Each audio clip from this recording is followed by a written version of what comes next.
Donc c'était au-dessus. Ah ouais. Ah ouais. Oh. Bon ben je crois que j'ai trouvé le problème. Il y a un petit peu de ça, il y a un petit peu du jeu.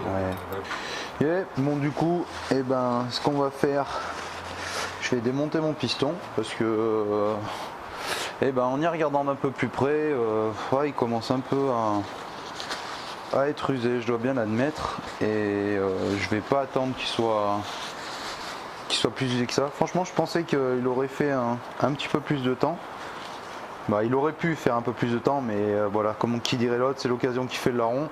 Étant donné que voilà, j'ai le souci de valve d'échappement, et ben mais on y change tout, comme ça on sera OP pour un bon moment. Et voilà, donc bon, on va changer le piston. Donc pour le piston, pour le déposer, petit tournevis pour faire sauter le clips. On remplit le chiffon, l'écarter en bas pour pas justement faire tomber le clips au fond, hein, parce que sinon ça va être un peu manié. Voilà. Hop. Voilà, après on va pousser l'axe de piston pour le faire sortir. Voilà. On récupère un cage aiguille. Ouais, c'est un peu le foutoir, un peu partout. Bon, piston. Ouais, hein. Ouais, si, il fallait changer. Il a des traces d'usure, là le chrome on le voit un petit peu à des endroits. Bon, sinon il n'est pas vilain, hein, je veux dire, mais segment. Bon, d'aspect il est pas trop bouffé. Bon, après il faudrait faire un jeu à la coupe vraiment pour savoir son usure exacte. Bon, mais voilà, comme ça au moins ça sera tout nickel. Bon, voilà, tout déposé. Donc prochaine étape, hein, nettoyage du cylindre. Donc Brice il va me retailler ça, je vais aller commander un roulement, hein, parce que c'était la meilleure solution à faire pour moi. Commander les petites pièces là qui manquent, là, qui sont cassées là, pour toute la commande de valve. Voilà, et après on y remontera. Yep, voilà, bon, j'ai récupéré mon cylindre. Alors ça a été un petit peu compliqué étant donné que bon, le premier coup on avait tout le matos donc pour pouvoir réaliser l'opération. Donc ici, voilà, sur le roulement pour pouvoir l'insérer. Et bon, le problème c'est que bon, avec la taille du cylindre, on n'a pas pu le mettre dans la machine. C'est piné. Bon, mais c'est piné.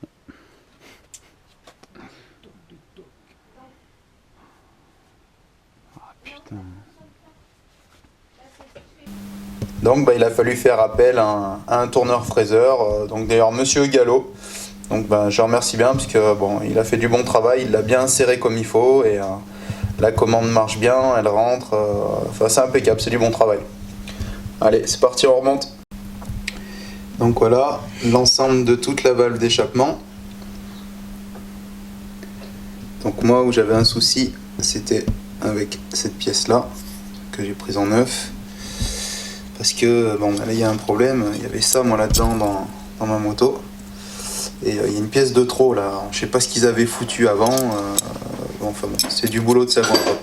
Donc on va y remonter aux petits oignons. Bon voilà, donc première pièce à mettre pour la commande de valve, c'est la guillotine. La guillotine. Donc la guillotine elle a un repère. Donc c'est la petite encoche là qui est ici là. Donc faut la mettre côté culasse quand ta culasse elle est en bas.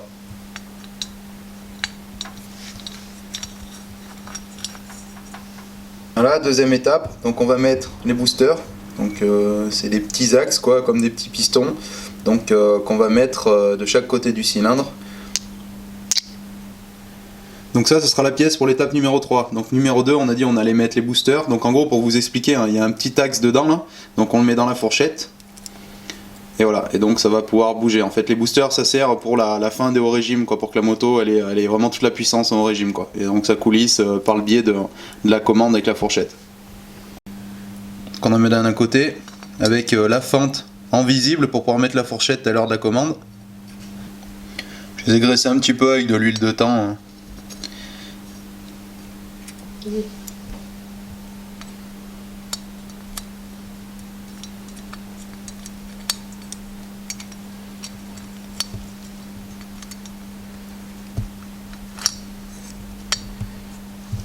On fait un contrôle de chaque côté, voir quoi avec la commande, quoi, si le booster il coulisse bien et qu'il est bien dans la fourchette.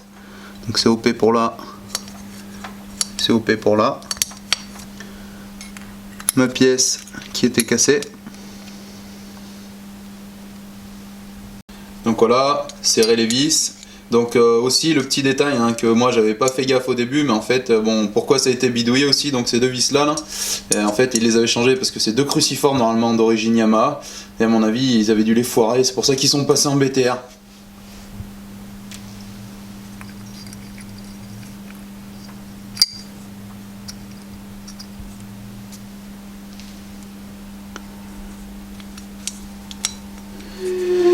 Premier guide, il y a un ressort et une rondelle, on va mettre l'axe avec le guide.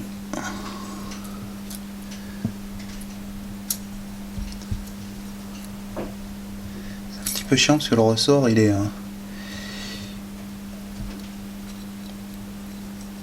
tout fin comprimé.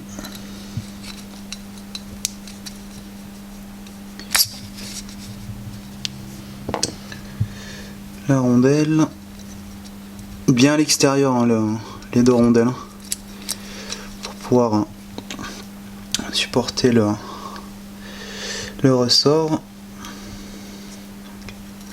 Le deuxième ressort, je galère un peu.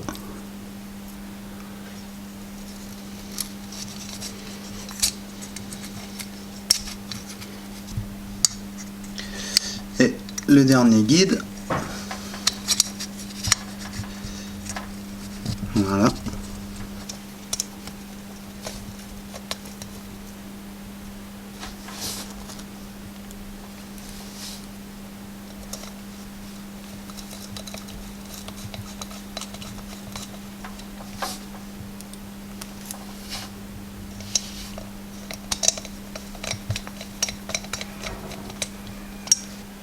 Bon, on fait un petit contrôle vite fait, voir si tout fonctionne bien et si les guides font bien écarter les commandes des boosters.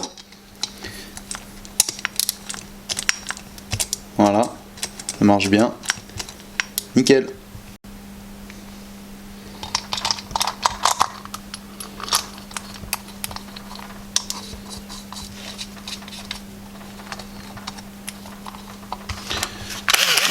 Merci John, t'as géré, franchement. Je suis trop content là. Là ça me change la vie ton truc.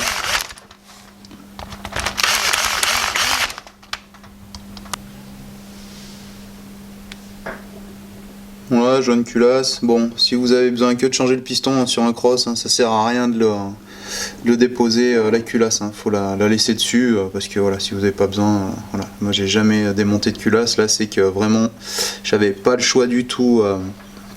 Et qu'il fallait pour le mettre dans l'outil la démonter, mais sinon si j'avais pas eu besoin de refaire mon roulement ben je me serais abstenu.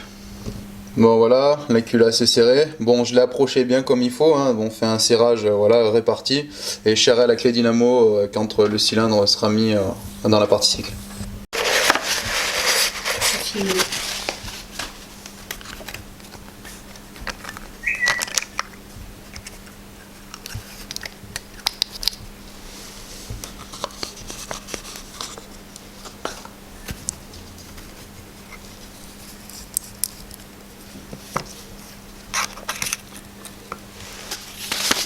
Bon voilà, on va sortir le piston forgé, Technium. Technium, il bosse aussi avec Vossner, pour ceux qui connaissent, pour les genres Vossner, ça se fait beaucoup pour les pistons de bagnole et compagnie. Bon voilà, pour les segments là, faut pas faire de conneries, donc il y a un sens. Le sens, c'est avec la lettre la N là. Faut que la lettre N soit vers vous, donc pour les deux, étant donné que c'est un bisegment.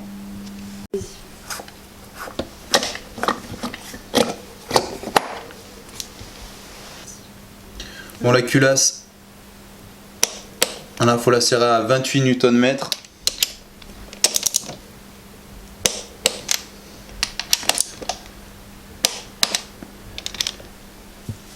Et 34 Newton, voilà, pour le cylindre.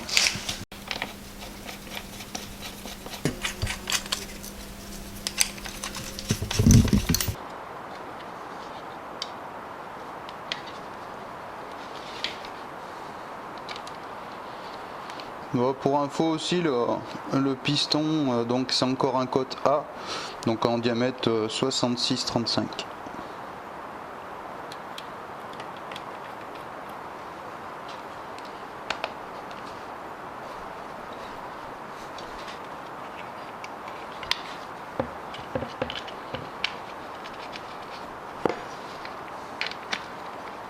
On va mettre en eau, voir si des fois il n'y a pas une fuite ou quoi que ce soit.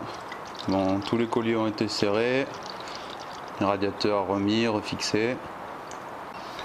Bon voilà, ça bouge pas l'eau. Je préférais faire un contrôle avant de tout remonter parce que si des fois il y a une fuite ou quelque chose, ça évite de tout redéposer avant. Là ça le fait.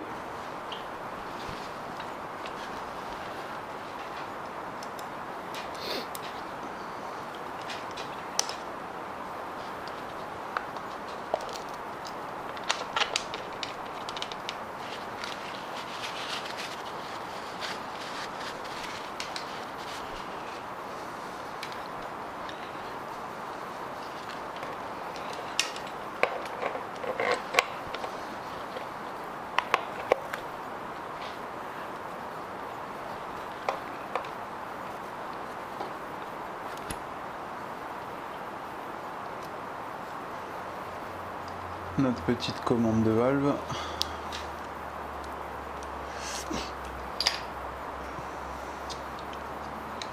Ça tombe tout en face, c'est parfait. Là, elle fonctionne vraiment bien, c'est tout libre.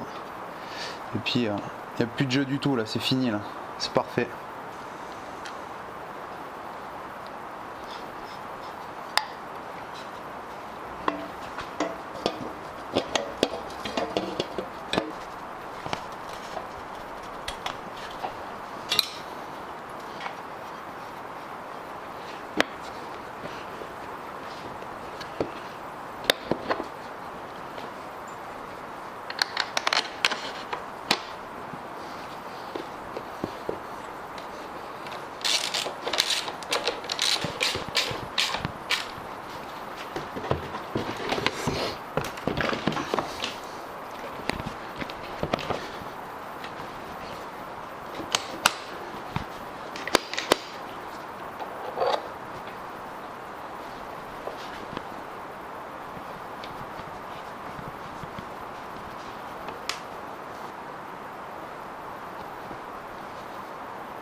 Yep, voilà, bon, fin de la vidéo, hein.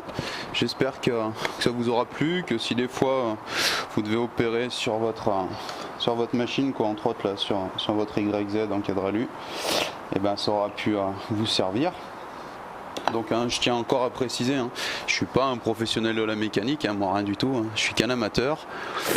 Donc voilà, après à venir, il y aura encore de petites choses encore sur l'YZ à venir, il faut que je fasse 2-3 babioles encore. Ouais, donc comme je disais, niveau pour le rodage du piston, je vais faire genre à peine un petit demi-plein comme ça, en roulant pépère tranquille, et puis après je monte dans les tours au fur et à mesure, et puis après bon feu, Wasso. Donc voilà, allez, je vous fais une grosse bise. N'hésitez pas à partager, mettre un petit pouce si vous avez envie, puis voilà. Allez, la bise!